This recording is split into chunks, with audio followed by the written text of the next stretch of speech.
Hello guys, in today's video I talk about how to fix Rednote if it keeps closing problem. So the answer is easy, just go to the settings and then scroll down to the apps section. And then go to the search and search Rednote.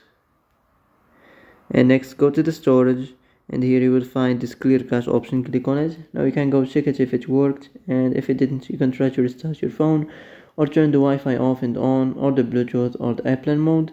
Also you can try to clear data, but be careful, if you clear data all the Rednote's data will be deleted.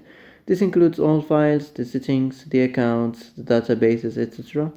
So be careful if you want to clear your data.